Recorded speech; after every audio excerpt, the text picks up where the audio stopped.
So ಇವತ್ತು video ಬಂದು ತುಂಬಾ ಇಂಟ್ರೆಸ್ಟಿಂಗ್ ಆಗಿರೋವಂಥ ವಿಡಿಯೋ. ನಾವು ಹೊಸ ಮನೆಗೆ ಬಂದಿರೋದ್ರಿಂದ ಇವಾಗೆಲ್ಲಾನು ನಾನು ಒಂದು ಕಡೆಯಿಂದ ನೀಟಾಗಿ ಅರೇಂಜ್ ಮಾಡ್ಕೊಂಡು ಬರಬೇಕು. ಸೊ ಹಾಗಾಗಿ ಇವತ್ತು ನಾನು ನನ್ನ ಪ್ಯಾಂಟ್ರಿನ ಅರೇಂಜ್ ಮಾಡ್ಕೊಳೋದಕ್ಕೆ ಪ್ಲ್ಯಾನ್ ಮಾಡಿದ್ದೀನಿ. ಮನೆಗೆ ಬಂದ ತಕ್ಷಣ ಹಾಗೆ ಎಲ್ಲ ಅನ್ಪ್ಯಾಕ್ ಮಾಡಬೇಕಾದ್ರೆ ಹಾಗೆ ಬೇಗನೆಲ್ಲ ಇಟ್ಕೊಂಡ್ಬಿಟ್ಟಿದ್ದೆ, ಸೆಟಪ್ ಮಾಡ್ಕೊಂಡಿದ್ದೆ. ಸೊ ನಿಧಾನಕ್ಕೆ ಎಲ್ಲ ಒಂದ್ಸಲ ಜೋಡಿಸ್ಕೊಳ್ಳೋಣ ಅಂತೇಳಿ ಎಲ್ಲ ಬಾಕ್ಸಸ್ ಕ್ಲಿಯರ್ ಮಾಡೋದಕ್ಕೆಲ್ಲ ಹಾಗಾಗೇನೆ ಇಟ್ಕೊಂಡಿದ್ದೆ. ಕರೆಕ್ಟಾಗಿ ಎಲ್ಲಾನು ಆರ್ಗನೈಸ್ ಆಗಿಲ್ಲ. ಹಾಗೆ ಇವಾಗ ದಿನನಿತ್ಯ ಬಳಸೋವಂಥ ಥಿಂಗ್ಸ್ನಂತೂ ಹುಡುಕಿ ತೊಗೋಬೇಕು, ಆ ಥರ ಆಗಿದೆ. ಹಾಗಾಗಿ ಇವತ್ತು ನನ್ನ ಪ್ಯಾಂಟ್ರಿ ಕಿಚನ್ ಎಲ್ಲ ಜೋಡಿಸ್ಕೊಳ್ಳೋಣ ಅಂತ ಪ್ಲ್ಯಾನ್ ಮಾಡ್ಕೊಂಡಿದ್ದೀನಿ. ಇವತ್ತು ನೋಡೋಣ, ಆದರೆ ದಿನ ಒಂದೊಂದನ್ನೇ ಮಾಡೋಣ ಅಂತ ಅಂದ್ಕೊಂಡಿದ್ದೀನಿ. ಒಂದೇ ಸಲ ಮಾಡೋದಕ್ಕೆ ಹೋದ್ರೂ ಕೆಲವೊಂದ್ಸಲ ಅಷ್ಟು ಐಡಿಯಾಸ್ ಏನು ಬರೋದಿಲ್ಲ. ಹಾಗಾಗಿ ನಾನು ಫಸ್ಟ್ ಪ್ಯಾಂಟ್ರಿನ ಫೋಕಸ್ ಮಾಡ್ತಾ ಇದ್ದೀನಿ. ಪ್ಯಾಂಟ್ರಿ ಫುಲ್ ಅರೇಂಜ್ ಮಾಡೋಣ. ನನ್ನ ಈ ವಿಡಿಯೋ ನಿಮ್ಮೆಲ್ಲರಿಗೂ ಇಷ್ಟ ಆದರೆ, ಯೂಸ್ಫುಲ್ ಅನಿಸಿದರೆ ಈ ವಿಡಿಯೋಗೆ ಲೈಕ್ ಮಾಡಿ. ಹಾಗೆ ನೀವು ಇನ್ನೂ ಯಾರೆಲ್ಲ ಸಬ್ಸ್ಕ್ರೈಬ್ ಆಗಿಲ್ಲ ಅಂತಂದರೆ, ನನ್ನ ಹೆಸರು ಪ್ರಿಯಾ, ನಾನು ಅಮೆರಿಕದಿಂದ ಕನ್ನಡ ವ್ಲಾಗ್ಸ್ ಮಾಡ್ತಿರ್ತೀನಿ. ಈ ವಿಡಿಯೋಗೆ ಲೈಕ್ ಮಾಡಿ. ಹಾಗೆ ನೀವು ನನಗೆ ಸಪೋರ್ಟ್ ಮಾಡ್ತೀರಾ ಅಂತಂದ್ರೆ ಸಬ್ಸ್ಕ್ರೈಬ್ ಆಗೋದನ್ನ ಮರಿಬೇಡಿ. ಇಲ್ಲಿ ಎಲ್ಲಾ ಸ್ಟೋರೇಜ್ ಬಾಕ್ಸಸ್ನ ತಗೊಂಡ್ ಬಂದಿದ್ದೀನಿ ಪ್ಯಾಂಟ್ರಿಗೆ ಅಂತ. ನೀವು ನೋಡ್ಬೋದು ಎಲ್ಲಾನು ಒಂದು ಬಿಗ್ ಸೈಜಲ್ಲೇನೆ ಇದೆ. ಸೊ ಈ ಬಾಕ್ಸಸ್ಸು ಏನಕ್ಕೆ ನಾನು ಯಾವ ಥರ ಪ್ಲ್ಯಾನ್ ಮಾಡಿದ್ದೀನಿ ಅಂತ ನಿಮಗೆ ಶೇರ್ ಮಾಡ್ತೀನಿ. ದಯವಿಟ್ಟು ನನ್ನ ಕಿಚನ್ನ ಈಗ ಸದ್ಯಕ್ಕೆ ನೋಡೋದಕ್ಕೆ ಹೋಗ್ಬಿಡಿ, ಸ್ವಲ್ಪ ಇಗ್ನೋರ್ ಮಾಡಿ. ಇವಾಗಷ್ಟೇ ಎಲ್ಲ ವೆಜಿಟೇಬಲ್ಸ್ನೆಲ್ಲ ಕಟ್ ಮಾಡಿ ಬಂದಿದ್ದೀನಿ. ಹಾಗೆ ಎಲ್ಲ ಆಗಾಗನೇ ಮೇಲ್ಗಡೆನೆ ಇಟ್ಟಿದ್ದೀನಿ. ಇವಾಗ ಪ್ಯಾಂಟ್ರಿಲಿರೋ ಎಲ್ಲ ಐಟಮ್ಸನ್ನ ಆಚೆ ತೆಗಿಬೇಕು. ನಾನೀಗ ಕಂಪ್ಲೀಟಾಗಿ ಎಲ್ಲ ಆಚೆ ತೆಗೆದಿಟ್ಟು ಮತ್ತೆ ನೀಟಾಗಿ ಎಲ್ಲ ಆರ್ಗನೈಸ್ ಮಾಡಬೇಕು. ಅದಕ್ಕಿಂತ ಮುಂಚೆ ಇವಾಗ ನಾನು ಮಶ್ರೂಮ್ ಬಿರಿಯಾನಿನ ಮಾಡ್ಕೊತೀನಿ. ಮಶ್ರೂಮ್ ಬಿರಿಯಾನಿ ತಿಂದ್ಬಿಟ್ಟು ಸ್ವಲ್ಪ ಬಿಸಿ ಊಟ ಮಾಡಿ ಆಮೇಲೆ ಕೆಲಸನ ಶುರು ಮಾಡ್ಕೊತೀನಿ. ಹಾಗೆ ನೀವು ನಿಮ್ಮ ಮನೇಲಿ ನಿಮ್ಮ ಪ್ಯಾಂಟ್ರಿನ ಯಾವ ಥರ ನೀಟಾಗಿ ಆರ್ಗನೈಸ್ ಮಾಡಿ ಇಟ್ಕೊಂಡಿದ್ದೀರಾ, ಯಾವ ರೀತಿ ಇಟ್ಕೊಂಡ್ರೆ ನಾವು ಸುಲಭ ಆಗ್ಬೋದು ಅಂತ ಹೇಳಿ ಕಮೆಂಟ್ ಮಾಡಿ ತಿಳಿಸಿ. ಸೊ ದಟ್ ನಮ್ಮ ಎಲ್ಲ ಸಬ್ಸ್ಕ್ರೈಬರ್ಸ್ಗೆ ನಿಮ್ಮ ಫ್ಯಾಮಿಲಿ ಟೈಮ್, ಒಂದು ಫ್ಯಾಮಿಲಿ ಏನಿದೆ, ಸೊ ಅವ್ರಿಗೆಲ್ಲರಿಗೂ ಗೊತ್ತಾಗುತ್ತೆ. ಈ ಟಿಪ್ಸ್ ಎಲ್ಲ ಯೂಸ್ಫುಲ್ ಆಗ್ಬೋದು. ನನ್ನ ಕಿಚನ್ನ ಇವತ್ತು ಸ್ವಲ್ಪ ಇಗ್ನೋರ್ ಮಾಡಿಬಿಡಿ. ಫುಲ್ ಎಲ್ಲಾನು ಹಾಗೇನೆ ಆಡ್ಕೊಂಡ್ಬಿಟ್ಟಿದ್ದೀನಿ. ಇವಾಗೆಲ್ಲಾನು ಮತ್ತೆ ನಾನು ಆಚೆ ತೆಗಿಬೇಕು. ಹಾಗೆ ಇನ್ನೊಂದು, ಇವಾಗ ನಾನು ಸ್ವಲ್ಪ ಲೈಟಾಗಿ ಎಣ್ಣೆ ಹಚ್ಕೊಂಡಿದ್ದೀನಿ, ಸ್ವಲ್ಪ ರಿಲ್ಯಾಕ್ಸ್ ಆಗಿ ಕೆಲಸ ಮಾಡೋಣ ಅಂತೇಳಿ. ಹಾಗೆ ನನ್ನನ್ನು ಕೂಡ ಇಗ್ನೋರ್ ಮಾಡಿ, ನಾನಷ್ಟು ಕರೆಕ್ಟಾಗಿ ರೆಡಿ ಆಗಿಲ್ಲ ಇವಾಗ. ಹಾಗೆ ಇವಾಗ ನಾನು ಮಶ್ರೂಮ್ ಬಿರಿಯಾನಿ ಮಾಡ್ಕೊಂಡ್ಬಿಡ್ತೀನಿ. ಮಶ್ರೂಮ್ ಬಿರಿಯಾನಿ ಮಾಡಿ ಸ್ವಲ್ಪ ಬಿಸಿ ಊಟ ಮಾಡಿಬಿಟ್ಟು ಸೊ ಆಮೇಲೆ ನಾನು ಎಲ್ಲ ಆರ್ಗನೈಸ್ ಮಾಡೋದಕ್ಕೆ ಶುರು ಮಾಡ್ತೀನಿ. ಸೊ ತುಂಬಾ ಎನರ್ಜಿ ಬೇಕಾಗುತ್ತಲ್ವಾ ಇಷ್ಟೆಲ್ಲ ಜೋಡಿಸ್ಕೋಬೇಕು ಅಂತಂದರೆ. ನಾನು ಅಮ್ಮ ಯಾವ ರೀತಿ ಜೋಡಿಸ್ಕೊತಾ ಇದ್ರೋ ಅದೇ ಮೆಥಡ್ನ ಫಾಲೋ ಮಾಡ್ತೀನಿ. ನನಗೆ ತುಂಬಾ ಈಸಿ ಅನಿಸುತ್ತೆ. ತೋರಿಸ್ತೀನಿ ನಿಮಗೆ ಯಾವ ಥರ ನಾನು ಆರ್ಗನೈಸ್ ಮಾಡ್ತೀನಿ ಅಂತ. ನೀವು ನಿಮ್ಮ ಮನೇಲಿ ಯಾವ ಥರ ಆರ್ಗನೈಸ್ ಮಾಡಿ ಇಟ್ಕೊಂಡಿದ್ದೀರಾ ನಿಮ್ಮ ಪ್ಯಾಂಟ್ರಿನ ಅಂತ, ಹಾಗೆ ಕಿಚನ್ ಆಗಿರ್ಬೋದು, ಅದ್ರ ಬಗ್ಗೆ ಕಮೆಂಟ್ ಮಾಡಿ ತಿಳಿಸಿ. ನಮ್ಮ ಫ್ಯಾಮಿಲಿ ಟೈಮಲ್ಲಿ ಎಷ್ಟೊಂದು ಜನ ಈ ಥರ ಐಡಿಯಾಸ್ಗೆ, ಟಿಪ್ಸ್ಗೆ ಎಲ್ಲರೂ ಎಷ್ಟೊಂದು ಜನ ವೆಯ್ಟ್ ಮಾಡ್ತಾ ಇರ್ತಾರೆ. ಹಾಗೆ ಯೂಸ್ಫುಲ್ ಆಗ್ಬೋದು. ಸೊ ನಿಮ್ಮ ಹತ್ರ ಒಳ್ಳೆ ಐಡಿಯಾ ಇದ್ರೆ ಖಂಡಿತ ಶೇರ್ ಮಾಡಿ. ನಾನು ಆರ್ಗನೈಸ್ ಮಾಡೋದೇ ನಾನು ತುಂಬ ಗ್ರೇಟ್ ಅಂತ ಏನೂ ಹೇಳೋದಿಲ್ಲ. ಸೊ ನಿಮ್ಮ ಬೆಸ್ಟ್ ಐಡಿಯಾಸ್ ಇದ್ರೆ ಖಂಡಿತ ಕೆಳಗಡೆ ಕಮೆಂಟ್ ಮಾಡಿ ತಿಳಿಸಿ. ಇವಾಗ ಮಶ್ರೂಮ್ ಬಿರಿಯಾನಿ ರೆಡಿ ಮಾಡ್ತೀನಿ. ಬಿಸಿ ಆಗಿರೋ ಊಟ ತಿಂದ್ಬಿಟ್ಟು ಆಮೇಲೆ ಮಿಕ್ಕಿದ ಕೆಲಸ ಮಾಡ್ಕೊತೀನಿ. ಅಷ್ಟರಲ್ಲಿ ನೀವು ನಿಮ್ಮ ಒಂದು ಒಳ್ಳೆ ಐಡಿಯಾಸ್ನ ಕಮೆಂಟ್ ಮಾಡಿ ತಿಳಿಸ್ತಾ ಇರಿ, ಓಕೆನಾ? ಮಶ್ರೂಮ್ ಬಿರಿಯಾನಿಗೆ ನಾನು ಇನ್ಸ್ಟೆಂಟ್ ಪಾಟ್ ಯೂಸ್ ಮಾಡ್ತಾ ಇದ್ದೀನಿ. ಇದಕ್ಕೆ ನಾನು ಒಂದು 4-5 ಟೇಬಲ್ ಸ್ಪೂನಷ್ಟು ಅಂದರೆ ಚಿಕ್ಕ ಸ್ಪೂನಲ್ಲಿ ಹಾಕಿದ್ದೀನಿ ಆಲಿವ್ ಆಯಿಲ್ನ ಹಾಕಿದ್ದೀನಿ. ಸೊ ಇದಕ್ಕೆ ಎಲ್ಲ ಥರದ ಮಸಾಲಾನ ಹಾಕ್ತಾ ಇದ್ದೀನಿ. ಪಲಾವ್ ಎಲೆ ಆಗಿರ್ಬೋದು, ಚಕ್ಕೆ, ಮೆಣಸು, ಹಾಗೆ ಮರಾಠಿ ಮೊಗ್ಗು, ಹಾಗೆ ಏಲಕ್ಕಿ, ಜೊತೆಗೆ ಜೀರಿಗೆ. ಸೊ ಇಷ್ಟನ್ನ ಇದಕ್ಕೆ ಹಾಕ್ತಾ ಇದ್ದೀನಿ. ಸ್ವಲ್ಪ ಬಿಸಿ ಆದಮೇಲೆ ಇದನ್ನ ಒಂದು 30 ಸೆಕೆಂಡ್ ಬಿಸಿ ಮಾಡ್ಕೊಂಡ್ಮೇಲೆ ಇದಕ್ಕೆ ಹಸಿ ಮೆಣಸಿನ್ಕಾಯಿ,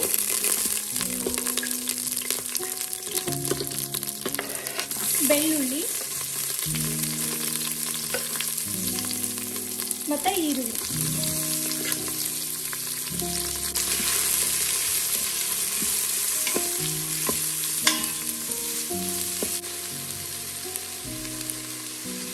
ಇದು ಸ್ವಲ್ಪ ಬಿಸಿ ಆದಮೇಲೆ ಇವಾಗ ನಾನು ಮಶ್ರೂಮ್ನ ನೀಟಾಗಿ ತೊಳೆದ್ಬಿಟ್ಟು ಈ ಥರ ಕಟ್ ಮಾಡಿ ಇಟ್ಕೊಂಡಿದ್ದೆ.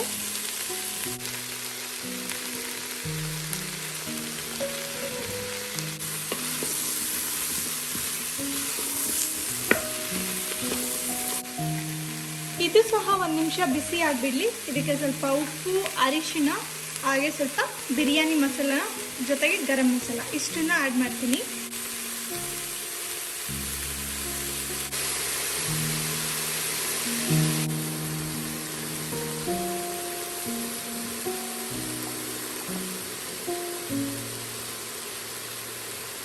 ಬಿರಿಯಾನಿ ಮಸಾಲ,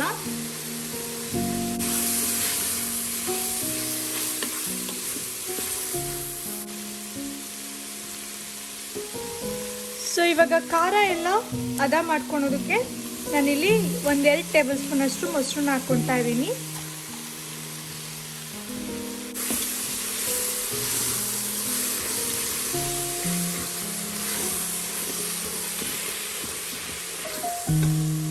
ನಾನಿಲ್ಲಿ ಬಾಸುಮತಿ ಅಕ್ಕಿನ ಚೆನ್ನಾಗಿ ತೊಳೆದ್ಬಿಟ್ಟು ಒಂದು 5-7 ನಿಮಿಷ ನೆನಾಕೊಂಡಿದ್ದೆ. ಸೊ ಇವಾಗ ಇದನ್ನ ಆ್ಯಡ್ ಮಾಡೋಣ. ನಾನಿಲ್ಲಿ 1.5 ಕಪ್ಪಷ್ಟು ಅಕ್ಕಿನ ತಗೊಂಡು ನೆನೆಸಿಟ್ಕೊಂಡಿದ್ದು. ಸೊ ನೀವು ಅಳತೆ ನೋಡಿಬಿಟ್ಟು ಕ್ವಾಂಟಿಟಿ ನೋಡಿಬಿಟ್ಟು ಎಷ್ಟು ಬೇಕೋ ಅಷ್ಟು ಮಾಡ್ಕೋಬೋದು. ಇದಕ್ಕಿಂತ ಜಾಸ್ತಿ ಬೇಕು ಅಂದರೆ ಎಲ್ಲ ಕ್ವಾಂಟಿಟಿನ ಡಬಲ್ ಹಾಕಿ. ಸೊ ಇದನ್ನ ಒಂದ್ಸಲ ಚೆನ್ನಾಗಿ ಮಿಕ್ಸ್ ಮಾಡೋಣ.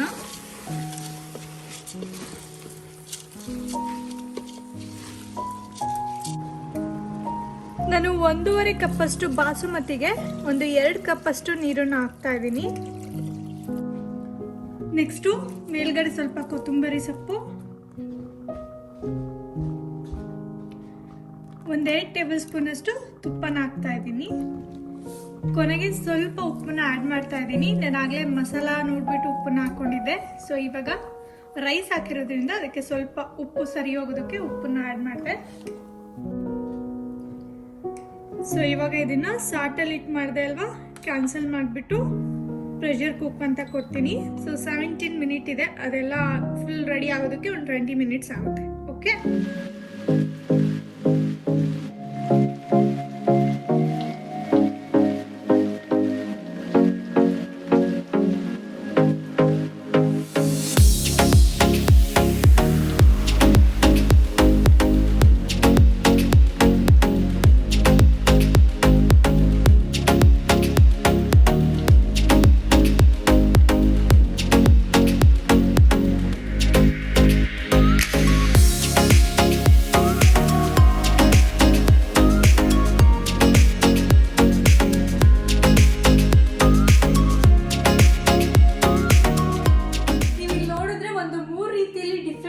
ಸ್ಟೋರೇಜ್ ಕಂಟೈನರ್ಸ್ ತಗೊಂಡ್ಬಂದಿದ್ದೀನಿ. ನೀವು ಇಲ್ಲಿ ಮೊದಲನೇದಾಗಿ ನೋಡಿದ್ರೆ ಇದು ಬಂದು ಈ ತರ ದೊಡ್ಡದಾಗಿದೆ ನೋಡಿ. ಈ ತರ 2 ದೊಡ್ಡದಾಗಿರೋ ಬಾಕ್ಸ್ ತಗೊಂಡ್ಬಂದಿದ್ದೀನಿ. ಇದ್ರಲ್ಲಿ ಆಲ್ರೆಡಿ ಬರ್ದಿದ್ದಾರೆ ನಾವೇನಾದ್ರೂ ಸಕ್ಕರೆ ಹಾಕ್ಬೇಕಿದ್ರೆ, ಅಕ್ಕಿ ಹಾಕಿಟ್ಕೊಳೋದಕ್ಕೆ ಅಥವಾ ಕಾಳುಗಳನ್ನ ತುಂಬಿಟ್ಕೊಳೋದಕ್ಕೆ. ಸೊ ಈ ಬಾಕ್ಸಸ್ ತುಂಬಾನೇ ಹೆಲ್ಪ್ಫುಲ್ ಆಗುತ್ತೆ. ನಾನು ಈ 2ನ್ನ ರೆಗ್ಯುಲರ್ ಆಗಿ ಯೂಸ್ ಮಾಡೋ ರೀತಿ ಪ್ಲಾನ್ ಮಾಡ್ತಾ ಇದ್ದೀನಿ. ಈಗ ನಾರ್ಮಲ್ ಆಗಿ ನಾವು ಚಪಾತಿ ಜಾಸ್ತಿ ಮಾಡ್ತೀವಿ, ಇಲ್ಲಾಂದ್ರೆ ಅಕ್ಕಿ ಅನ್ನ ಜಾಸ್ತಿ ಮಾಡ್ತೀವಲ್ವಾ. ಸೊ ಹಾಗಾಗಿ ಅಕ್ಕಿ ಮತ್ತೆ ಗೋಧಿ ಹಿಟ್ಟು 2 ಹಾಕೋದಕ್ಕೆ ಸೊ ಈ ತರ 2 ಸೆಪ್ರೇಟ್ ಆಗಿ ಸ್ಟೋರೇಜ್ ಕಂಟೈನರ್ಸ್ ತಗೊಂಡಿದ್ದೀನಿ. ನಾನು ಯಾವ ತರ ಪ್ಲಾನ್ ಮಾಡ್ತಿದ್ದೀನಿ ಅಂದ್ರೆ, ಹೇಗೆ ಮನೇಲಿ ಅಮ್ಮ ಯಾವ ತರ ಜೋಡಿಸಿಟ್ಕೊಂತಿದ್ರು ಅವ್ರ ಐಡಿಯಾನೇ ಕಾಪಿ ಮಾಡ್ತಿದ್ದೀನಿ. ಸೊ ನಮ್ಮ ಮನೇಲಿ ಅಮ್ಮ ಇದೇ ತರನೇ, ಅಂದ್ರೆ ಅಲ್ಲಿ ಬೇರೆ ತರ ಬಾಕ್ಸಸ್ ಸಿಗುತ್ತೆ, ಎಲ್ಲ ಒಂಥರ ಸ್ಟೀಲ್ ಬಾಕ್ಸ್ ತಗೊಂಡು ಅದ್ರಲ್ಲೆಲ್ಲ ನೀಟಾಗಿ ಜೋಡಿಸ್ಬಿಟ್ಟು ಎಲ್ಲ ಲೈನಿಗೆಲ್ಲ ಇಟ್ಕೊಂಡಿರ್ತಾರೆ. ಬಟ್ ಇಲ್ಲ, ಆ ಥರ ಏನು ಜಾಸ್ತಿ ಆಪ್ಷನ್ ಇಲ್ಲ. ಹಾಗಾಗಿ ನಾನು ಜಸ್ಟ್ ಅಕ್ಕಿ ಮತ್ತೆ ಗೋಧಿ ಹಿಟ್ಟು ಸೊ ಅಷ್ಟನ್ನ ಹಾಕೊಳೋದಕ್ಕೆ 2 ಕಂಟೈನರ್ ತಗೊಂಡ್ಬಂದಿದ್ದೀನಿ. ಹಾಗೆ ಇಲ್ಲಿ ನೋಡಿದ್ರೆ ನೀವು, ಸೊ ಇಲ್ಲಿ ಸ್ಮಾಲ್ ಬಾಕ್ಸಸ್ ಇದೆ, ಈ ತರ ಇದೆ. ಹಾಗೆ ಈ ಸೈಜಲ್ಲಿ ತಗೊಂಡಿದ್ದೀನಿ. ಇವನ್ನ 8 ತಗೊಂಡು ಬಂದಿದ್ದೀನಿ. ಒನ್ ಪೀಸ್ಗೆ $2 ಆಯಿತು. ಅರೌಂಡ್ $2 ಅಂದರೆ ಆಲ್ಮೋಸ್ಟ್ $150 1 ಪೀಸ್ಗೆ. ಇವನ್ ಇಂಡಿಯಾದಲ್ಲೂ ಅಷ್ಟೇ ಕಾಸ್ಟ್ಲಿ ಇರುತ್ತೆ ಅನ್ಕೊಂತೀನಿ. ಹಾಗೆ ನೆಕ್ಸ್ಟ್ ಬಂದು ಈ ಥರ ಇದಕ್ಕೂ ಕೂಡ ಕ್ಯಾಪ್ಸ್ ಇದೆ. ಈ ಥರ ಎಲ್ಲದಕ್ಕೂ ಕೂಡ ಅಷ್ಟೇ ಈ ಥರ ಕ್ಯಾಪ್ ಬರುತ್ತೆ ಮುಚ್ಚಿಡೋ ಥರ. ಸೊ ಈ ಕಂಟೈನರ್ಸ್ ಬಂದು ಇದನ್ನ ಫ್ರಿಡ್ಜಲ್ಲಿ ಇಡೋದಕ್ಕೆ ತಗೊಂಡ್ಬಂದಿರೋದು, ಫ್ರಿಡ್ಜ್ ಆರ್ಗನೈಸ್ ಮಾಡೋದಕ್ಕೆ ಅಂತ ಇವನ್ನ ಸೆಲೆಕ್ಟ್ ಮಾಡಿದ್ದೀನಿ. ಅದನ್ನು ಸೆಪ್ರೇಟ್ ಆಗಿ ಮಾಡ್ತೀನಲ್ವಾ, ಆ ವಿಡಿಯೋ ಕೂಡ ಸೆಪ್ರೇಟ್ ಆಗಿ ಅಪ್ಡೇಟ್ ಮಾಡ್ತೀನಿ. ಹಾಗೆ ಕಿಚನ್ದು ಕೂಡ ಅಷ್ಟೇ, ಇವತ್ತು ಪ್ಯಾಂಟ್ರಿ ಫುಲ್ ಮುಗಿಸ್ಕೊಂಡೋಣ. ಸೊ ಕಿಚನ್ದು ಮೇ ಬಿ ನಾಳೆ ಇಟ್ಕೊಳ್ತೀನಿ ಅನ್ಸುತ್ತೆ. ಸೊ ತುಂಬಾ ಇದೆ, ಎಲ್ಲಾನು ರೀಆರ್ಗನೈಸ್ ಮಾಡಬೇಕು. ಅದಾದ್ಮೇಲೆ ಫ್ರಿಡ್ಜ್ ಆರ್ಗನೈಸ್ ಮಾಡೋಣ. ನೆಕ್ಸ್ಟ್ ಕಿಚನ್ನ ಡೆಕೋರೇಷನ್ ಮಾಡೋಣ, ಅದು ಫೈನಲ್ ಪಾರ್ಟ್. ಸೊ ಒಂದೊಂದನ್ನೇ ಎಪಿಸೋಡ್ ತರ ತೋರಿಸ್ತೀನಿ. ನಾನಂತೂ ತುಂಬಾನೇ ಎಂಜಾಯ್ ಮಾಡ್ತಿದ್ದೀನಿ ಹೊಸ ಮನೇಲಿ ಇದೆಲ್ಲ ಮತ್ತೆ ಜೋಡಿಸ್ತಿರೋದು ಆ ಥರ. ಸೊ ನೆಕ್ಸ್ಟ್ ಬಂದು ಈ ತರ ಒಂದು ದೊಡ್ಡ ಸ್ಟೋರೇಜ್ ಕಂಟೈನರ್ಸ್ ತಗೊಂಡಿದ್ದೀನಿ. ಇದಂತೂ ನನಗೆ ಪರ್ಫೆಕ್ಟ್ ಆಗಿ ನನ್ನ ಪ್ಯಾಂಟ್ರಿಗೆ ಫಿಟ್ ಆಗುತ್ತೆ. ಹಾಗೆ ಈ ಥರದನ್ನೇ ಹುಡುಕ್ತಾ ಇದ್ದೆ ನಾನು. ಅಮೆಝಾನಲ್ಲಿ ಕೂಡ ಚೆಕ್ ಮಾಡ್ತಾ ಇದ್ದೆ. ನನಗೆ ಲೆಂತ್ ಇದ್ರೆ ವಿಡ್ತ್ ಇರ್ತಿರ್ಲಿಲ್ಲ, ವಿಡ್ತ್ ಇದ್ರೆ ಹೈಟ್ ಇರ್ತಿರ್ಲಿಲ್ಲ, ಆ ಥರನೇ ಆಗ್ತಾ ಇತ್ತು. ಇದನ್ನ ಇಲ್ಲಿ ನಾನು ವಾಲ್ಮಾರ್ಟ್ ಅಂತ ಶಾಪ್ ಇದೆ, ಅಲ್ಲಿಂದ ತಗೊಂಡ್ ಬಂದಿದ್ದು. ಐಕಿಯಾದಲ್ಲಿ ಹೋಗುನು ಚೆಕ್ ಮಾಡಿದೆ, ಬಟ್ ಐಕಿಯಾದಲ್ಲಿ ಎಷ್ಟೊಂದು ಶೆಲ್ಫ್ ಖಾಲಿ ಇತ್ತು. ಹಾಗೆ ಕೆಲವೊಂದು ಕಂಟೈನರ್ ಸ್ವಲ್ಪ ಚಿಕ್ಕದಾಗಿರೋದಿದ್ವು, ಈ ತರ ಕರೆಕ್ಟ್ ಆಗಿ ಸೈಜಸ್ ಸಿಗ್ಲಿಲ್ಲ. ಹಾಗೆ ಅಮೆಝಾನಲ್ಲಿ ಕೂಡ ಚೆಕ್ ಮಾಡಿದೆ, ನನಗೆ ಹೈಟ್ ಆದ್ರೆ ಲೆಂತ್ ಆಗ್ತಿರ್ಲಿಲ್ಲ, ಲೆಂತ್ ಆದ್ರೆ ವಿಡ್ತ್ ಆಗ್ತಿರ್ಲಿಲ್ಲ, ಆ ತರ ಪ್ರಾಬ್ಲಮ್ ಆಗ್ತಾ ಇತ್ತು. ನನ್ನ ಪ್ಯಾಂಟ್ರಿಗೆ ಕರೆಕ್ಟ್ ಆಗಿ ಫಿಟ್ ಆಗೋ ತರದ್ರೆ ಬೇಕಿತ್ತು. ಸೊ ಇದು ಪರ್ಫೆಕ್ಟ್ ಆಗಿ ಫಿಟ್ ಆಗುತ್ತೆ ಎಲ್ಲ ಬಾಕ್ಸಸ್. ಹಾಗೆ ತುಂಬಾ ಕೂಡ ಇಟ್ಕೋಬಹುದು. ನಾನು ಯಾವ ತರ ಪ್ಲಾನ್ ಮಾಡಿದೀನಿ ಅಂದ್ರೆ ಈ ತರದನ್ನ ಒಂದು 10 ತಗೊಂಡ್ಬಂದಿದ್ದೀನಿ. ಅಂದ್ರೆ ಇದಕ್ಕೆ 1 ಪೀಸಿಗೆ ಬಂದು $6 ಅಂದ್ರೆ 500 ರೂಪಾಯಿ ಆಗುತ್ತೆ, ಪ್ಲಸ್ ಟ್ಯಾಕ್ಸ್. 550 ರೂಪಾಯಿಗೆ ಒಂದು ಬಿದ್ದಂಗೆ ಆಗುತ್ತೆ ಇದು ಒಂದು ಕಂಟೈನರ್. ಸೊ ಈ ತರ ಇದಕ್ಕೆ ಕ್ಯಾಪ್ ಕೂಡ ಇದೆ, ಕ್ಲೋಸ್ ಮಾಡಿ ನೀಟಾಗಿ ಇಟ್ಕೋಬಹುದು. ಈ ತರ ಕೂಡ ಇದೆ. ಸೊ ಒಂದಕ್ಕೆ 550 ರೂಪಾಯಿ ಈ ಬಾಕ್ಸ್ಗೆ. ಕ್ವಾಲಿಟಿ ಕೂಡ ಓಕೆ ತರನೇ ಇದೆ. ನಾನು 100% ತುಂಬಾ ಚೆನ್ನಾಗಿದೆ ಕ್ವಾಲಿಟಿ ಅಂತ ಹೇಳಲ್ಲ, ಬಟ್ ಪ್ರೈಸ್ ವೈಸ್ ನೋಡ್ಕೊಂಡು ನಂಗೆ ತುಂಬಾ ಹೈ ಅನ್ಸುತ್ತೆ. ಮೇ ಬಿ ಇಂಡಿಯಾದಲ್ಲಿ ಎಷ್ಟಿರುತ್ತೋ ಗೊತ್ತಿಲ್ಲ, ಕಮೆಂಟ್ ಮಾಡಿ. ಈ ತರ ಒಂದು ಬಾಕ್ಸ್ ಇಂಡಿಯಾದಲ್ಲಾದ್ರೆ ಎಷ್ಟು ರೂಪಾಯಿಗೆ ಸಿಗ್ಬೋದು ಅಂತ ಕಮೆಂಟ್ ಮಾಡಿ. ಇಲ್ಲಿ 550 ರೂಪಾಯಿ ಆಯ್ತು ಒಂದು ಬಾಕ್ಸ್ಗೆ. ಆ ತರದ್ದು ಒಂದು 10 ಪೀಸ್ ತಗೊಂಡ್ಬಂದಿದ್ದೀನಿ. ನಾನು ಯಾವ ತರ ಪ್ಲಾನ್ ಮಾಡಿದ್ದೀನಪ್ಪ ಅಂದ್ರೆ, ಇವಾಗ ನೀವು ನೋಡಿದ್ರಲ್ವಾ ಎಲ್ಲಾನು ಆಚೆ ತಗೊಂಡಿದ್ದೀನಲ್ವಾ. ಸೊ ಕೆಲವೊಂದು ಕಾಳಿದೆ, ಹಾಗೆ ಹಿಟ್ಟು, ಕಾಳು, ಜೊತೆಗೆ ಸಕ್ಕರೆ, ಬೆಲ್ಲ, ಈ ತರದನ್ನ ಎಲ್ಲಾನು ಸಪ್ರೇಟ್ ಆಗಿ ಮಾಡಿಡೋಣ ಅಂತ ಅನ್ಕೊಂಡೆ. ನೀವು ನೋಡ್ದಂಗೆ ನಾನು ಆಲ್ರೆಡಿ ಕಿಚನ್ ನಲ್ಲಿ ಸ್ಮಾಲ್ ಬಾಕ್ಸಸ್ ಎಲ್ಲ ನೀಟಾಗಿ ಜೋಡಿಸಿ ಇಟ್ಕೊಂಡಿದ್ದೀನಿ. ದಿನನಿತ್ಯ ನಾನು ಏನು ಐಟಮ್ ಯೂಸ್ ಮಾಡ್ತೀನೋ ಅದೆಲ್ಲಾನು ಪರ್ಫೆಕ್ಟ್ ಆಗಿ ಆಲ್ರೆಡಿ ನನಗೆ ಒಂದು ಸ್ಟೋರೇಜ್ ಅಲ್ಲೆಲ್ಲ ನೀಟಾಗಿ ಅರೇಂಜ್ ಆಗಿದೆ. ನೆಕ್ಸ್ಟ್ ವಿಡಿಯೋದಲ್ಲಿ ಅಪ್ಡೇಟ್ ಮಾಡ್ತೀನಿ ನಿಮಗೆ. ಸೊ ಹಾಗಾಗಿ ನನಗೆ ಮತ್ತೆ ಪ್ಯಾಂಟ್ರಿಲಿ ಸಪ್ರೇಟು ಸ್ಮಾಲ್ ಬಾಕ್ಸ್ ತಗೊಂಡು ನೀಟಾಗಿ ಅದನ್ನ ನೋಡೋದಕ್ಕೆ ಚೆನ್ನಾಗಿ ಕಾಣಿಸುತ್ತೆ ಅಂತ ತುಂಬಾ ಬಾಕ್ಸಸ್ ತಗೊಂಡೆಲ್ಲ ನೀಟಾಗಿ ಅರೇಂಜ್ ಮಾಡ್ಕೋಬಹುದು. ಬಟ್ ನನಗೆ ಲಾಜಿಕಲ್ ಆಗಿ ಥಿಂಕ್ ಮಾಡಿದಾಗ, ಫ್ರಾಂಕ್ ಆಗಿ ನನಗೆ ಯಾವ ತರ ಅನಿಸ್ತು ಅಂದ್ರೆ, ನಮ್ಮನೇಲಿ ಯಾವ ತರ ಅಂದ್ರೆ, ಒಂದು ಬಾಕ್ಸ್ ಅಲ್ಲಿ ಹಿಟ್ಟಿಟ್ಟಿದೀವಿ, ರವಾ ಬಾಕ್ಸ್ ಇದೆ ನೋಡು, ಹಿಟ್ಟಿನ ಬಾಕ್ಸ್ ಇದೆ ಅಂದ್ರೆ ಈಸಿಯಾಗಿ ಗೊತ್ತಾಗ್ಬಿಡೋದು ನಮ್ಗೆ. ಅಂದ್ರೆ ಓಕೆ, ರವಾ ಬಾಕ್ಸ್ ಅಲ್ಲಿ ಫುಲ್ ತೆಗೆದ್ರೆ ಉಪ್ಪಿಟ್ಟಿನ ರವಾ ಸಿಗುತ್ತೆ, ಈ ತರ ಗಂಜಿ ರವಾ ಆಗಿರ್ಬೋದು, ಆ ತರ ಎಲ್ಲ ಸಪ್ರೇಟ್ ಆಗಿ ಸಿಗುತ್ತೆ ಅಂತ ಹೇಳ್ಬಿಟ್ಟು ಈಸಿ ಆಗೋದು ತಗೊಳೋಕೆ.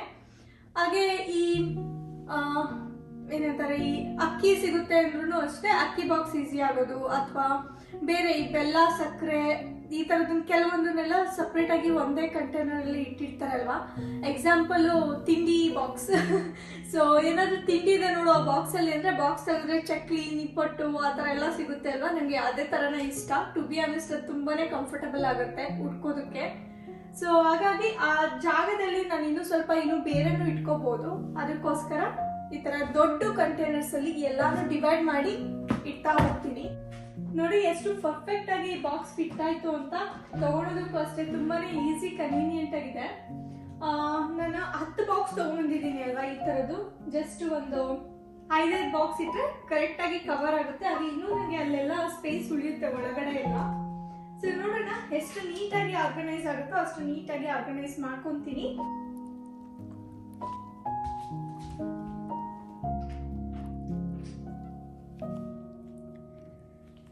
ತುಂಬ ಘಮ ಅಂತ ಸ್ಮೆಲ್ ಬರ್ತಾ ಇದೆ ನೋಡಿ. ತುಂಬಾನೇ ಈಸಿ ಮಾಡ್ಕೊಳೋದು, ತುಂಬ ಕ್ವಿಕ್ಕಾಗಿ ಮಾಡ್ಕೋಬಹುದು. ಚಂದು ಕೂಡ ಅವ್ರ ಮೀಟಿಂಗ್ ಮುಗಿಸ್ಕೊಂಡು ಬಂದಿದ್ರು. ಸೊ ಇಬ್ರು ಇವಾಗ ಊಟ ಮುಗಿಸ್ಕೊಂಡ್ವಿ. ಇವಾಗ ಈ ದೊಡ್ಡ ಕಂಟೈನರ್ಸ್ ಇದೆಯಲ್ಲ, ಸೊ ಇದರಲ್ಲಿ ಇವಾಗ ಎಲ್ಲಾನು ನಾನು ನನಗೆ ಯಾವ ರೀತಿ ಕಂಫರ್ಟಬಲ್ ಆಗಿ ಆರ್ಗನೈಸ್ ಮಾಡ್ಕೋಬೋದು ಆ ಥರ ಎಲ್ಲನೂ ಮಾಡ್ತೀನಿ. ಒಂದರಲ್ಲೆಲ್ಲ ಕಾಳು ಹೋಗುತ್ತೆ, ಇನ್ನೊಂದರಲ್ಲಿ ಹಿಟ್ಟು ಹೋಗುತ್ತೆ, ಇನ್ನೊಂದರಲ್ಲೆಲ್ಲ ಸ್ನ್ಯಾಕ್ಸ್ ಹೋಗುತ್ತೆ, ಇನ್ನೊಂದರಲ್ಲೆಲ್ಲ ಟಿಶ್ಯೂ ಪೇಪರು, ಪ್ಲೇಟ್ಸ್ ಆ ಥರ ಹೋಗುತ್ತೆ. ನಾನೆಲ್ಲನೂ ಫಸ್ಟು ಆರ್ಗನೈಸ್ ಮಾಡ್ಕೊತೀನಿ, ಅದಾದಮೇಲೆ ನಿಮಗೆ ತೋರಿಸ್ತೀನಿ ಒಂದ್ಸಲ ಲಾಸ್ಟಾಗಿ, ಓಕೆನಾ?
ಇಟ್ಕೊಂಡಾದ್ಮೇಲೆ ಎಷ್ಟೊಂದು ಸ್ಪೇಸ್ ಇದೆ ಇನ್ನು. ಇವಾಗ ನೀಟಾಗಿ ಆರ್ಗನೈಸ್ ಆಗಿದೆ. ನಿಮ್ಮೆಲ್ಲರಿಗೂ ಇಷ್ಟ ಆಯಿತು ಅಂತ ಅನ್ಕೊತೀನಿ. ನಾನು ಯಾವ ಥರ ಪ್ಲ್ಯಾನ್ ಮಾಡಿದ್ದೀನಿ ಅಂದರೆ ಸಪ್ರೇಟಾಗಿ ಚಿಕ್ಕ ಚಿಕ್ಕ ಬಾಕ್ಸಲ್ಲಿ ಎಲ್ಲ ಹಾಕಿಡೋದಕ್ಕಿಂತ ನಾನು ಈ ಥರ ಸ್ವಲ್ಪ ದೊಡ್ಡದಾಗಿರೋ ಸ್ಟೋರೇಜ್ ಬಾಕ್ಸ್ ತೊಗೊಂಡು ಅದರಲ್ಲಿ ಎಲ್ಲನೂ ಡಿಸ್ಟ್ರಿಬ್ಯೂಟ್ ಮಾಡಿದ್ದೀನಿ. ನೀವು ನೋಡಿಕೊಂಡ್ರೆ ಇಲ್ಲಿ ಫುಲ್ ಸ್ನ್ಯಾಕ್ಸ್ ಸಿಗುತ್ತೆ, ಇಲ್ಲಿ ಎಲ್ಲ ಫುಲ್ ಫ್ರೈ ಮಾಡೋ ಐಟಮ್ಸ್ ಇಟ್ಕೊಂಡಿದ್ದೀನಿ. ಹಾಗೆ ಇಲ್ಲಿ ಬಂದರೆ ಎಲ್ಲ ಮಸಾಲ ಐಟಮ್ ನೀವು ನೋಡ್ಬೋದು, ಪಾನಿಪುರಿ ಮಸಾಲ ಕಾಣ್ತಾ ಇದೆ ಅಲ್ವಾ. ಸೊ ಇದರಲ್ಲಿ ಎಲ್ಲ ಥರ ಮಸಾಲಾನ ಇಟ್ಕೊಂಡಿದ್ದೀನಿ. ಹಾಗೆ ಇಲ್ಲಿ ಬಂದರೆ ಎಲ್ಲ ಥರದ ಕಾಳುಗಳು, ಹಾಗೆ ಅಲ್ಲಿ ಮಸಾಲ ಪೌಡರ್. ಇದ್ರ ಮೇಲೆ ಎಲ್ಲ ನಾನು ಸ್ಟಿಕ್ಕರ್ ಹಾಕ್ಕೊಂಡ್ರೆ ಇನ್ನೂ ಕ್ಲಿಯರಾಗಿ ಗೊತ್ತಾಗುತ್ತೆ. ಇಲ್ಲಿ ಬಂದು ಎಣ್ಣೆ ಇಟ್ಕೊಂಡಿದ್ದೀನಿ. ಸೊ ಅಡುಗೆ ಎಣ್ಣೆ, ಒಂದು ವೆಜಿಟೇಬಲ್ ಆಯಿಲು, ಹಾಗೆ ಆಲಿವ್ ಆಯಿಲ್ ಎಕ್ಸ್ಟ್ರಾ, ಸೊ ಸಪ್ರೇಟಾಗಿದೆ. ಹಾಗೆ ಇನ್ನೂ ನಾನು ತರಕಾರಿಗೆ ಬಾಕ್ಸಸ್ ತೊಗೊಂಡಿಲ್ಲ ಬುಟ್ಟಿ ಥರ. ಸೊ ಹಾಗಾಗಿ ಈ ಉಡ್ಡಿಂದು ಏನು ಬುಟ್ಟಿ ಇತ್ತು ಈ ಥರದ್ರಲ್ಲೇ ನಾನು ಆಲೂ ಮತ್ತು ಆನಿಯನ್ನ ಫಿಲ್ ಮಾಡಿದ್ದೀನಿ. ಸೊ ಕೆಲವೊಂದನ್ನು ನಾವು ತರಕಾರಿ ಹೊರಗಡೆ ಇಟ್ಕೋಬೇಕು ಅಲ್ವಾ, ಆ ಥರದ್ದು ಕೂಡ ಸೊ ಇಲ್ಲೇ ಸ್ಟೋರ್ ಆಗೋ ಥರ ಮಾಡ್ಕೊತೀನಿ. ಹಾಗೆ ಈ ಡ್ರಾದಲ್ಲಿ ಬಂದರೆ ನೀವು, ನಾನು ರೆಗ್ಯುಲರಾಗಿ ಈವ್ನಿಂಗ್ ಟೈಮ್ ಯಾವಾಗ್ಲೂ ಅಷ್ಟೇ ಕ್ಯಾಂಡಲ್ ಹಚ್ಚಿಡ್ತೀನಿ. ನಂಗೆ ತುಂಬಾ ಇಷ್ಟ ಆಗುತ್ತೆ. ಹಾಗಾಗಿ ಕ್ಯಾಂಡಲ್ನ ಇಲ್ಲೇ ಹತ್ರನೇ ಇಟ್ಕೊಂಡಿದ್ದೀನಿ. ಅದ್ರ ಪಕ್ಕದಲ್ಲಿ ನಾನು, ನೀವು ಇಲ್ಲಿ ನೋಡಿದರೆ ಎಲ್ಲ ವೈಟಮಿನ್ಸ್ ಇದೆ, ಮಲ್ಟಿ ವೈಟಮಿನ್ಸ್ ಆಗಿರ್ಬೋದು. ಹಾಗೆ ಏನಾದರೂ ನಮಗೆ ಟ್ಯಾಬ್ಲೆಟು ಅಥವಾ ಯಾರಾದರೂ ಗೆಸ್ಟ್ ಬಂದಾಗ ಏನಾದರೂ ಟ್ಯಾಬ್ಲೆಟ್ ಏನಾದರೂ ನೆಸ್ಟ್ ಇದ್ದರೆ ಆ ಥರ ಕ್ವಿಕ್ಕಾಗಿ ಬೇಕಾಗೋದನ್ನು ಸೊ ಇಲ್ಲಿ ಇಟ್ಕೊಂಡಿದ್ದೀನಿ. ನಾವು ಕೆಲವೊಂದ್ಸಲ ರೆಗ್ಯುಲರಾಗಿ ತೊಗೊತಾ ಇರ್ತೀವಿ. ವೈಟಮಿನ್ D3 ಆಗಿರ್ಬೋದು, ಹಾಗೆ ಐಬಿಪ್ರೂಫಿನ್ ಆ ಥರದ್ದು. ಹಾಗೆ ಇನ್ನೊಂದು ಇಲ್ಲಿ ನೋಡಿದ್ರೆ ಎಲ್ಲ ಪಾನ್ ಮಸಾಲಗಳಿದೆ, ಒಂದು 3 ರೀತಿ. ಇವನ್ನ ನಾನು ಇಂಡಿಯಾದಿಂದ ತೊಗೊಂಡು ಬಂದಿದ್ದು, ತುಂಬಾ ಚೆನ್ನಾಗಿದ್ದಾವೆಲ್ಲ, ಡಿಫ್ರೆಂಟ್ ಆಗಿದೆ ನೋಡಿ. ಸೊ ಇದನ್ನ ಇಲ್ಲೇ ಇಟ್ಕೊಂಡಿದ್ದೀನಿ. ಸೊ ದಟ್ ಊಟ ಆದ ತಕ್ಷಣ ಹಾಗೆ ತೊಗೊಂಡ್ಬಿಟ್ಟು ಹಾಕೊಂಡು ಮತ್ತೆ ವಾಪಸ್ ಇಡ್ಬೋದು. ಹಾಗೆ ಮೇಲ್ಗಡೆ ನೀವು ನೋಡಿದ್ರೆ ಗೋಧಿ ಹಿಟ್ಟು, ಅಕ್ಕಿ ರೆಗ್ಯುಲರಾಗಿ ಯೂಸ್ ಮಾಡ್ತೀನಿ ನಾನು. ಚಪಾತಿ ಆ ಥರ ಜಾಸ್ತಿ ಮಾಡೋದಕ್ಕೆ ಟ್ರೈ ಮಾಡ್ತಾ ಇದ್ದೀನಿ ಈ ನಡುವೆ. ಸೊ ಹಾಗಾಗಿ ಇಲ್ಲಿ ಈಸಿಯಾಗಿ ಸಿಗೋ ಥರ ಇಟ್ಕೊಂಡಿದ್ದೀನಿ. ಇನ್ನೊಂದು, ನಾನು ಇಲ್ಲಿ ಆರ್ಗನೈಸ್ ಮಾಡಬೇಕಾದ್ರೂ ಅಷ್ಟೇ ನಾನು ಲೈಟ್ ಐಟಮ್ಸ್ ಏನಿದೆ ಅದು ಮೇಲ್ಗಡೆ ಇಟ್ಟಿದ್ದೀನಿ. ಸೊ ದಟ್ ಈಸಿ ಆಗುತ್ತೆ ನನಗೆ ತೊಗೊಳೋದಕ್ಕೆ. ಸ್ವಲ್ಪ ವೆಯ್ಟ್ ಇರೋ ಐಟಮ್ಸ್ನ ಇಲ್ಲೇ ಹಾಗೆ ಡ್ರ್ಯಾಗ್ ಮಾಡಿಬಿಟ್ಟು ತೊಗೋಬೋದು. ಸೊ ಆ ಥರ ಜೋಡಿಸ್ಕೊಂಡಿದ್ದೀನಿ. ಜೊತೆಗೆ ಅಲ್ಲಿ ಏರ್ ಫ್ರೈಯರ್ ಇದೆ, ಜೊತೆಗೆ ಸ್ಯಾಂಡ್ವಿಚ್ ಮೇಕರ್ ಇದೆ. ಇದನ್ನು ನಾನು ತುಂಬ ರೇರಾಗಿ ಯೂಸ್ ಮಾಡ್ತೀವಿ. ಏನಾದರೂ ಫ್ರೈಸ್ ಮಾಡಬೇಕಾದ್ರೆ, ಏನಾದರೂ ಫ್ರೈ ಮಾಡಬೇಕಾದ್ರೆ ಎಲ್ಲ ಏರ್ ಫ್ರೈಯರ್ನ ಯೂಸ್ ಮಾಡ್ತೀನಿ. ಸ್ಯಾಂಡ್ವಿಚ್ ಮೇಕರ್ ತುಂಬ ರೇರಾಗೇನೆ ಯೂಸ್ ಮಾಡ್ತೀವಿ. ಅವಕಾಡೋ ಸ್ಯಾಂಡ್ವಿಚ್, ಆಲೂ ಸ್ಯಾಂಡ್ವಿಚ್ ಆ ಟೈಮಲ್ಲಿ ಯೂಸ್ ಮಾಡ್ತೀವಿ. ಸೊ ಅದನ್ನು ಮೇಲೇ ಇಟ್ಕೊಂಡಿದ್ದೀನಿ. ನೀವು ಕೆಳಗಡೆ ನೋಡಿದ್ರೆ ಫುಲ್ ಒಂದು ಶೆಲ್ಫ್ ಖಾಲಿ ಇದೆ ನೋಡಿ. ಇಲ್ಲಿ ನಾನು ಇನ್ನೂ ತರಕಾರಿ ಎಲ್ಲ ತೊಗೊಂಡ್ರೆ ಇನ್ನೂ ಇಟ್ಕೋಬೋದು. ಒಳಗಡೆ ಆ ಸೈಡಲ್ಲೂ ಕೂಡ ಇನ್ನೂ ತುಂಬಾ ಜಾಗ ಇದೆ. ಸೊ ನಾನೇನು ಮಾಡೋಣ ಅಂದ್ಕೊಂಡಿದ್ದೀನಿ ಅಂದರೆ, ಇಲ್ಲಿ ಫುಲ್ ಒಂದು ಲೇಯರ್ ಖಾಲಿ ಇದೆ ಅಲ್ವಾ. ಏನು ಪ್ಲ್ಯಾನ್ ಮಾಡಿದ್ದೀನಪ್ಪ ಅಂದರೆ, ಇವಾಗ ಅಡುಗೆ ಮನೆ ಎಲ್ಲ ಜೋಡಿಸ್ಕೋಬೇಕಾದ್ರೆ ಇಲ್ಲೇನು ಪ್ಯಾನ್ಸ್ ನೋಡ್ತಿದ್ದೀರಾ ಅಲ್ವಾ, ಇವೆಲ್ಲ ಹೇಗೆ ಅಂದರೆ ಈ ಥರ ನಾನು ಒಳಗಡೆ ಇಟ್ಟಿದ್ದೆ. ಸೊ ನನಗೆ ಲಾಸ್ಟ್ ಮನೆಯಲ್ಲಿ ಜೋಡಿಸ್ಕೊಂಡಾಗ ಅನಿಸಿದ್ದು ಎಲ್ಲನೂ ಒಂಥರ ಪಕ್ಕದಲ್ಲೇ ಇಟ್ಟು ಸ್ಕ್ರ್ಯಾಚಸ್ ಆಗಿದೆ ಮೇಲ್ಗಡೆ ಎಲ್ಲ. ನೀವು ನೋಡ್ಬೋದು ನೋಡಿ ಯಾವ ಥರ ಸ್ಕ್ರ್ಯಾಚಸ್ ಆಗಿದೆ ಅಂತ. ಇದೆಲ್ಲ ಹೊಸ ಪ್ಯಾನ್ಸೇ, ಬಟ್ ಎಲ್ಲ ಸ್ಕ್ರ್ಯಾಚ್ ಆಗಿದೆ. ಅದಕ್ಕೆ ನಾನೇನು ಅನ್ಕೊಂಡೆ ಅಂದರೆ, ಇಲ್ಲಿ ಇನ್ನೂ ಜಾಗ ಇದೆ ಅಲ್ವಾ, ಸೊ ಇಲ್ಲೇ ಫುಲ್ ಎಲ್ಲ ಪ್ಯಾನ್ಸ್ ಎಲ್ಲ ಜೋಡಿಸ್ಕೊಳ್ಳೋಣ ಅಂತ ಅಂದ್ಕೊಂಡಿದ್ದೀನಿ. ಹಾಗೆ ಓಪನ್ ಮಾಡಿದ್ರೂ ನಮಗೆ ಚಿಕ್ಕದು ಬೇಕಾ ದೊಡ್ಡದು ಬೇಕಾ ಯಾವ ಥರ ಬೇಕು ಅಂತ ಈಸಿಯಾಗಿ ಗ್ರ್ಯಾಬ್ ಮಾಡೋ ಥರ ಇಲ್ಲಿ ಅರೇಂಜ್ ಆಗುತ್ತೆ. ಅದಂತೂ ನಂಗೆ ತುಂಬಾ ಖುಷಿ ಆಗ್ತಿದೆ, ನೋಡೋದಕ್ಕೂ ತುಂಬ ಚೆನ್ನಾಗಿ ಕಾಣ್ತಾ ಇದೆ. ಹಾಗೆ ಈಸಿಯಾಗಿ ಏನೇನಿದೆ ಎಲ್ಲ ಅಂತ ಗೊತ್ತಾಗ್ಬಿಡುತ್ತೆ. ಸೊ ನಿಮ್ಮೆಲ್ಲರಿಗೂ ಇಷ್ಟ ಆಗ್ತಿದೆ ಅಂತ ಅನ್ಕೊತೀನಿ.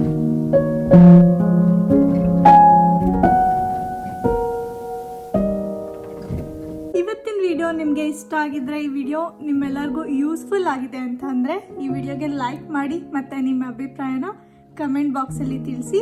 ನಾನು ನಿಮ್ಮನ್ನ ನೆಕ್ಸ್ಟ್ ವಿಡಿಯೋದಲ್ಲಿ ಮೀಟ್ ಮಾಡ್ತೀನಿ. ನೆಕ್ಸ್ಟು ಎಲ್ಲ ಮಿಕ್ಕಿರೋ ಕೆಲಸ ಏನು ಕಿಚನಲ್ಲಿ ಇದೆಯೋ ಅದೆಲ್ಲನೂ ಆರ್ಗನೈಸ್ ಮಾಡ್ತೀನಿ. ಈ ವಿಡಿಯೋ ನಿಮಗೆ ಇಷ್ಟ ಆಗಿದೆ ಅಂತ ಅನ್ಕೊಂತೀನಿ. ಈ ವಿಡಿಯೋ ನಿಮಗೆ ಇಷ್ಟ ಆಗಿದ್ದು ಯೂಸ್ಫುಲ್ ಅನಿಸಿದ್ರೆ ಈ ವಿಡಿಯೋಗೆ ಲೈಕ್ ಮಾಡಿ.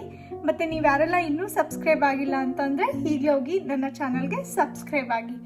ನಾನು ನಿಮ್ಮನ್ನ ಮತ್ತೆ ಹೊಸ ವಿಡಿಯೋದಲ್ಲಿ ಮೀಟ್ ಮಾಡ್ತೀನಿ. ಅಲ್ಲಿವರೆಗೂ ಎಲ್ಲ ಸೇಫ್ ಆಗಿರಿ, ಹ್ಯಾಪಿ ಆಗಿರಿ, ನಿಮ್ಮ ಫ್ಯಾಮಿಲಿ ಜೊತೆ ನಿಮ್ಮ ಅಮೇಸಿಂಗ್ ಟೈಮ್ನ ಎಂಜಾಯ್ ಮಾಡಿ ಅಂತ ಹೇಳ್ತಾ, ಲವ್ ಯು ಗೈಸ್, ಬಾಯ್.